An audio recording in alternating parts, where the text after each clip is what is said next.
So अहिलेको चाहिँ दिउँसोको 1 बज्न लागिसकेको छ र अहिले चाहिँ म ड्युटी जान लाग्छु।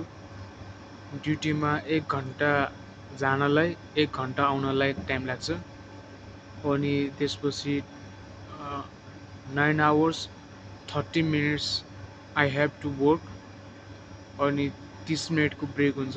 30 मिनटको ब्रेकमा पनि मैले खाना खाएर फ्यामिलीसँग एकछिन कलमा चाहिँ बोल्छु 30 मिनटभित्रमा चाहिँ। अनि यो भिडियो चाहिँ मेरो फ्युचर सेल्फको लागि जुन अहिले जस्तो पोजिसनमा छ त्यो पोजिसनमा पुग्नको लागि मैले गरेको स्ट्रगलको बारे बताउन गइरहेको छु। यो स्ट्रगल भन्दैन, यसलाई भन्छ जे काम पाएको छ त्यही काम गरिरहेको छु मैले, to earn money, to make a living, to save some money, to invest. अनि कहिले पनि लाइफमा कहिले पनि नराम्रो लाग्दैन कि मैले यस्तो काम गरेछु उस्तो काम गरेछु मेरो स्यालेरी कम छ। मैले केही कम्प्लेन बिना काम गरिरहेको छु मेरो future self, don't worry about. मैले एडप्टेसन गरिरहेको छु। मैले एक टाइमको 1 मिल मात्र खाइरहेको छु जुन मेरो लागि एकदम हेल्दी पनि छ। अनि फ्रुट्स खाइरहेको छु, नट्स खाइरहेको छु, योगर्ट्सहरू खाइरहेको छु जुनले मेरो डाइजेस्टिभ फङ्सन र ब्रेन फङ्सनलाई पनि एकदम राम्रो बनाउँछ।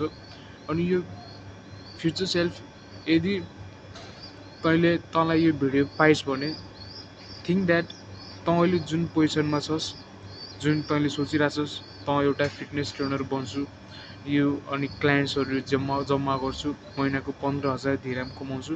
यो भिडियो त्यो लागि कि तँ अहिले जुन ठाउँमा छस् त्यो ठाउँमा पुग्नको लागि मैले यस्तो मिहिनेत गरिरहेको थिएँ। मिहिनेत त भन्दैन तर I was just working day by day, improvement गरिरहेको छु, आफ्नो स्किलहरू डेभलप गरिरहेको छु। कहिले पनि लाइफमा जे कुरा एचिभ गरिसकेपछि कहिले पनि इगोइस्टिक नहुनु, जस्तो अहिले छ ह्याप्पी, फुलफिल्ड, हम्बल, काइन्ड हुनु सधैँभर। कहिले पनि आफूलाई ठुलो नसम्झिनु, पैसा कमायो भन्दैमा आफ्नो क्यारेक्टरलाई बिर्सिन भएन। Always be kind, humble and always remember to work hard. Even तँ धनी भइस् र तैँले खतरा पैसा कमाइस् भने पनि, even if you are rich, keep on working like this and always be discipline about your life. अब चाहिँ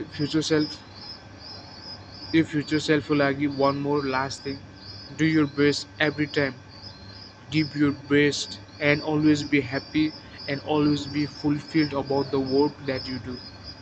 अब यति भन्दै गुड बाई।